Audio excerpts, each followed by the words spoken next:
Hi, I'm Matt Christensen with KWQC TV6 News. We're gearing up for the Illinois primaries on Tuesday, March 17th, and we're focusing today on Illinois Congressional District number 17. And that seat's already held by Democratic Representative Eric Sorensen. He's not facing a primary challenger, so he'll move on to the November election. But there are two Republicans vying to challenge him. That's Dylan Bancel and Julie Bickelhaupt. I sat down with all three candidates this week and asked them the same 6 questions that could help you make your decision. Julie Bickelhaupt. I'm running for the Illinois 17th Congressional District. I'm a farmer. I'm a mother. I have 3 kids. I also am the county board chair here in Carroll County, and we run insurance business in town as well. Okay, let's get started with the questions. The first one's about what's going on in Iran. Do you support the United States' military involvement there, and what needs to happen in the Middle East to ensure the safety of Americans? You know, and I've had this question before. Iran has been an ongoing situation, which has started many administrations before we're currently in. I do believe that we had to follow through and make sure that we are able to protect the United States in national security situations like this. And I do think it just happened to be the time to do it. And the ability to really go in and take on that situation. And this just happened to be the best time to do it. Let's talk about the budget real quick. Congress keeps passing these short-term funding measures. What specific spending cuts or revenue changes would you support to put the federal budget on a more sustainable path? Sure. So budget cut wise, I think we've been trying to do some of that with some of the DOGE efforts that have been done. Obviously, there were some issues with some fraud and waste that's been occurring in many different areas. You know, when you're running a business, you do some of the same sort of things. You try to figure out how to balance things, and you go, where is this not working? Where's money being used that it's not maybe for the best? And in those situations, I think that's a great tactic to start with, because when you can peck away at something that's unneeded or maybe being done improperly, it's the best way to start. I think there's a lot of other ways to start working on that as well. But, you know, that in itself is going to peck away at that pretty quickly. Let's talk about healthcare for a moment. So costs for Medicare and other federal programs keep rising. So what reforms would you support to control those costs without reducing care for folks like seniors?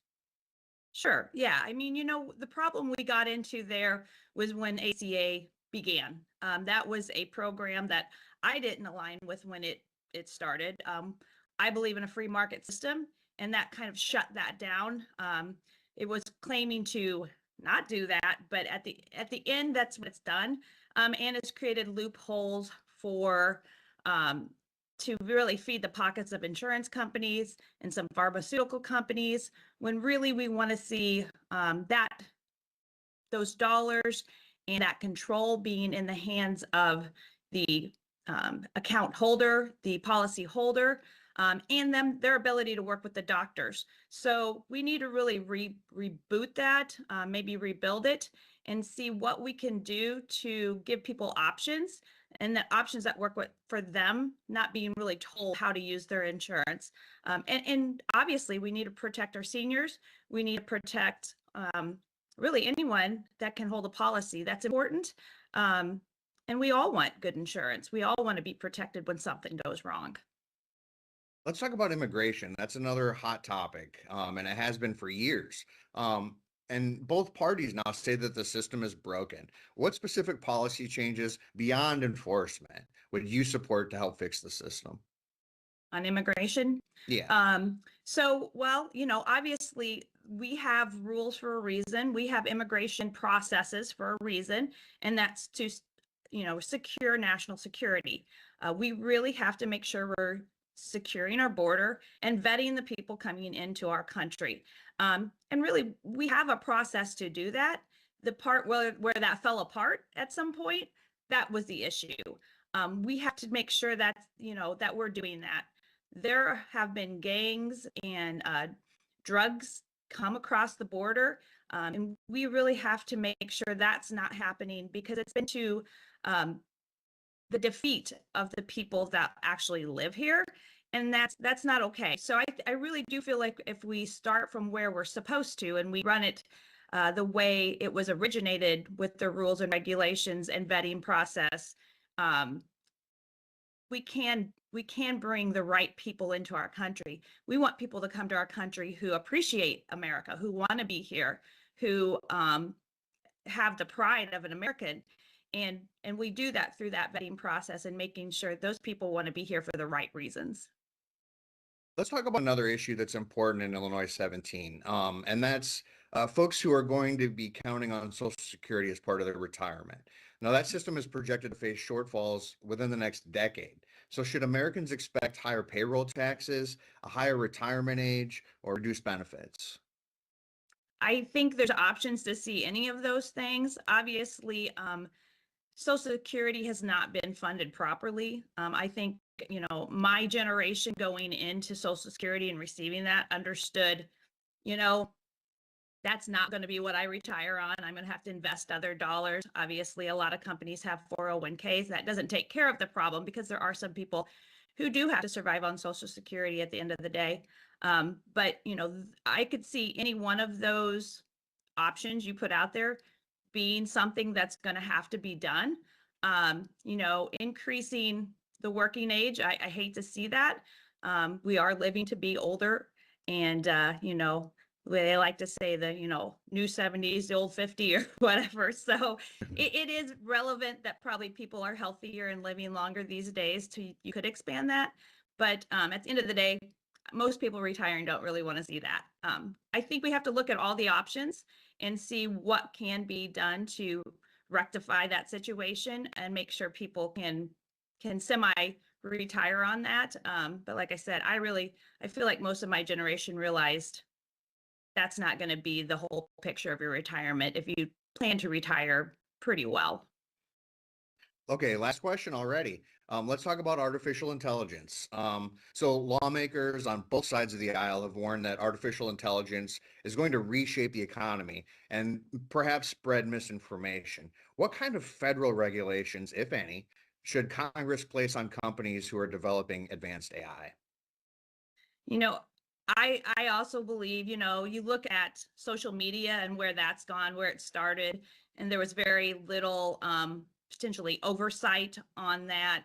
And it kind of snowballed. And now we're going back and looking at that and going, we probably should have set some parameters on that would protect people using it, especially young people. I think AI could be similar. It's something of the unknown. We have no idea where it's headed to or how it's going to be used. We can only assume. I do think it's important to protect people surrounded using that, or just what its abilities are. I don't know exactly what those are at this point. I think we can study that and try to assume what's going to be in the future. We don't always know that, but I do think finding some protective measures would be best in order to just make sure that we're not putting other people in the country at danger of those misinformations or just that information overload that could be out there. Dylan, just tell me a little bit about yourself first. Who are you? Yeah, Dylan Vansel. A little bit about my background. Well, I'm married to my lovely wife, Alyssa, and we have two boys, Mason and Easton, 7 and 9 years old, rambunctious boys. Uh, my background, I spent 10 years on the railroad. I spent a year in Montana. I spent 5 years in South Dakota. While I was out in South Dakota, I was actually the legislative director for the state of South Dakota for the UTU, the Railroad Union. Um, my wife and I decided to start having kiddos, so we moved back home to be around family. Then I'd worked for Canadian Pacific out of the Quad Cities up in your guys' neck of the woods. Um, got tired of being gone 5 or 6 days a week, so we ended up actually starting Dame Fine Coffee. Now, Dame stands for myself, Dylan, my wife, Alyssa, and our two boys, Mason and Easton, who I just mentioned. We just opened up our 7th location just north of Peoria and Chillicothe here about 7 months ago. We also have a distribution company where we help about 40 other coffee shops with their weekly supplies. Um, I've been on my local school board now for 5 years. I'm on the Eagleview Community Health Board and also serve time on the Monmouth Chamber Board as well. Cool. Okay, let's get into it. Okay, so the first question, do you support the United States' military involvement in Iran, and what needs to happen in the Middle East to ensure the safety of the United States? Absolutely. So we can't allow Iran to have nuclear capabilities. We can't. When they go down the streets and chant death to America, those guys, they have one thing in mind, and it is to destroy America. And after the absolute slaughter and massacre of 30 to 40,000 people over the last few months, I'm glad that we have a president with a backbone that's willing to stand up and get rid of the threat there to America and keep peace in the Middle East. Let's talk about the budget. Congress keeps passing short-term funding measures.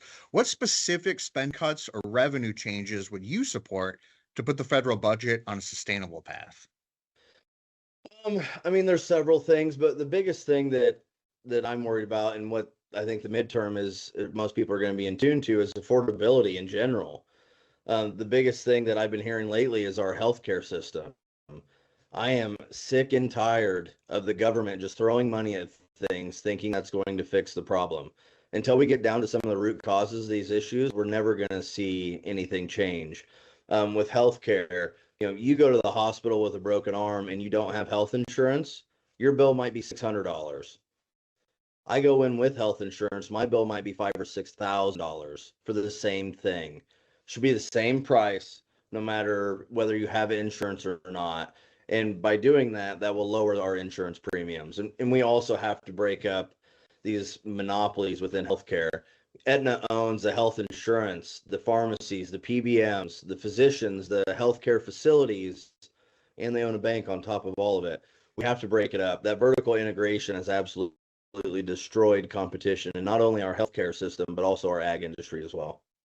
So that leads me right into the next question, Dylan. This one has to do with healthcare when it comes to federal programs like Medicare.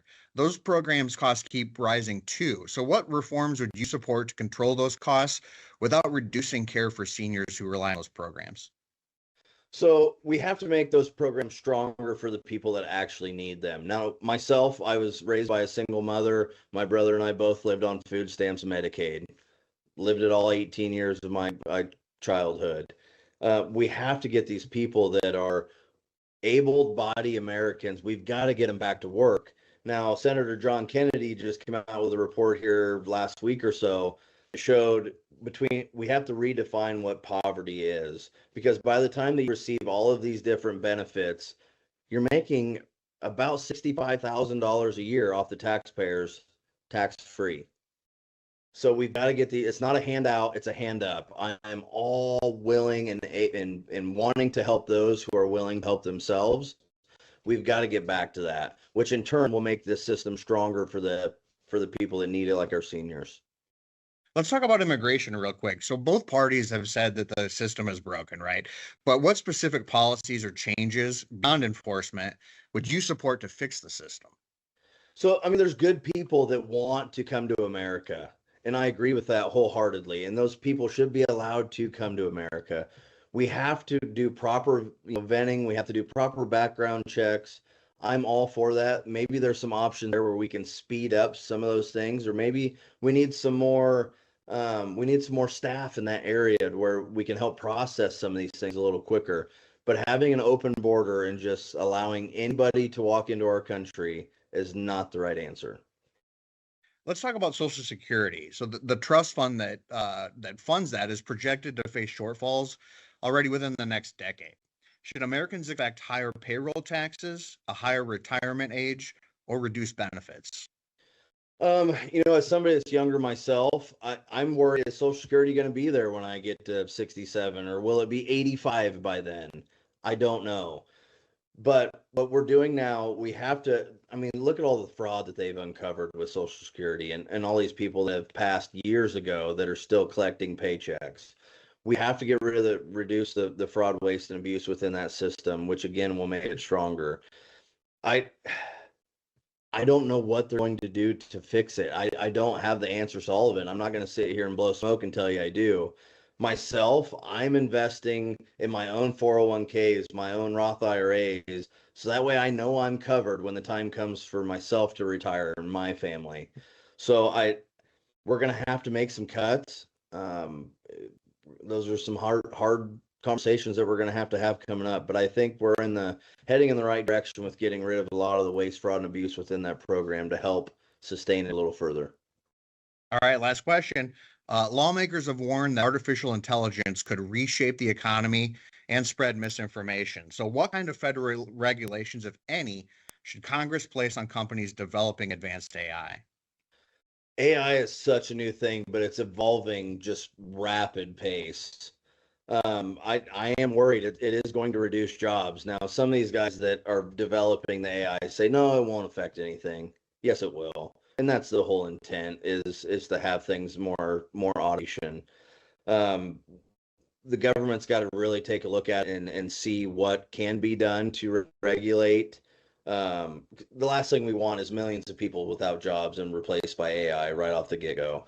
Now we're going to have to slowly phase some of this stuff in, and I'm not about big government and government being involved in everything, but when it comes to the American people and millions of people losing their jobs, we have to take a long, hard look at it and see what some of the phases that we can do over time instead of just this rapid acceleration. Okay, Congressman, Yep. do you support the United States military involvement in Iran, and what needs to happen in the Middle East to ensure the safety of the states? Look, I take this question very seriously because I sit on House Armed Services Committee, and everything that we do in this committee is for the safety of all of our troops. And I'm cognizant that we've moms and dads with kids that are in harm's way in the Middle East. Look, nobody in our congressional district, people in our congressional district and across this country want another forever war. They feel the pain still, especially in Army Town. You still feel the pain. You still hear the stories of Iraq and Afghanistan. I hear the stories from my next door neighbor, Iraq War veteran, who doesn't want to see that happen again. And look, back here at home today, we've got a problem not just because of Iran, but because this administration hasn't focused on lowering people's costs. Now gas are going up and up and up through the roof, and our constituents can't pay for it. I don't want to hear from the administration saying that this is a short-term thing. Pain being felt by constituents, and that pain has to go away today. Let's talk about the budget a little bit. Yeah. So Congress keeps passing short-term funding measures. Right. What specific funding cuts or revenue changes would you support to put the federal budget on a sustainable path?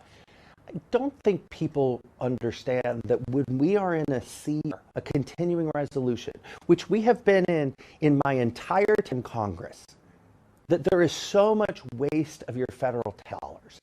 We need to have a balanced budget. We need a budget that can pass using both Republicans and Democrats to get it across the line, not just doing these situations where we kick the can down the curb.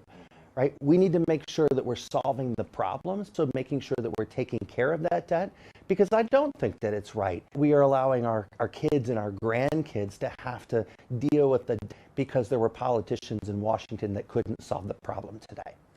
Let's talk about health care. Costs for Medicare and other federal health programs keep rising. So what reforms would you support to control those without reducing care for seniors?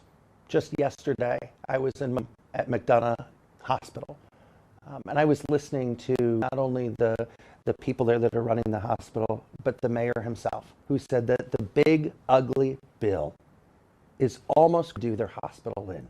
Let's understand the real implication. When you cut Medicaid reimbursement, you're going to cut rural hospitals.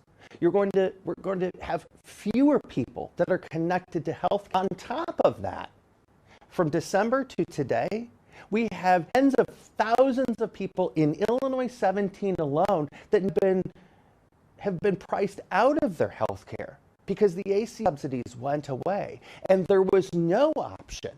That is a failure on the administration by not putting forth to make sure that we are connecting more people to good quality health care. Because in the richest country in the world, why can't we make sure that we're care of our neighbors?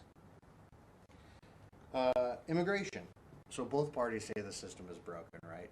What specific policy change, other than enforcement, would you support the system? Look, I'm a supporter and a co-sponsor of the Act, which is a bipartisan piece of legislation that would give us comprehensive immigration reform. And I have said from the very beginning, we need to make sure we are securing our border, but we also have to make sure that there is a pathway to legally become American citizens, because we're seeing the problem with that right now. Too many people are not working in, for instance, in farming. We need to make sure that we have the people that are going to be able to work in farming or processing. Look, there's some 25 different languages that are spoken at the roof at the Joslyn Tyson plant, and the same thing at the Smithfield plant. We need to make sure that there is that pathway for citizenship so that we have ways that are necessary to do the work. Security. The trust fund for Social Security is projected to face shortfalls within the next decade. Should Americans expect higher pay raises, a higher retirement age, or reduced benefits? To find a way to pay for it, because everybody who is paid into Social Security, that is funding that they have earned, that they have rightly earned. Going all the way back to my very first job, at the age of 15, when I worked at Arby's, eat a beef and cheddar, by the way. I still love it. But I was paying security back then. That is funding that everybody paid into, and they deserve that in the end. We need to make sure it goes back to a budget process, that the federal government is living within its means, but also isn't shortchanging the people who've paid into Social Security, because you have earned that. Final question. Lawmakers have warned that artificial intelligence is going to read the economy, but also spread misinformation and come with other problems. What kind of federal regulations, if any, should Congress place on companies that are developing advanced AI? Look, AI have an unbelievable opportunity for us as Americans to be able to find cancer, or it is able to be seen by a doctor's eyes, to be able to point where the tornado is going to touch down hours in advance to get people out of harm's way. But AI is also going to be used against us. We don't have the guardrails that are in place to protect people. Already seeing that today, especially in politics. We're seeing that, where AI is coming into fruition, which is creating a narrative that is just to try to bend the truth. Look, I got elected just because, not because I got the weather right every day, but because I was there for people every day. I earned the trust because I was in the district for 20 years. We need to make sure that that is front and center in electing anybody, whether that is a member of Congress, whether that is a president, or whether that is somebody at the school board. Making sure that we focus on understanding who these people are, and even my challengers. Making sure that we understand who they are, but we hold them to the fire to make sure that their values align with those of us who are living today to make ends meet in our district.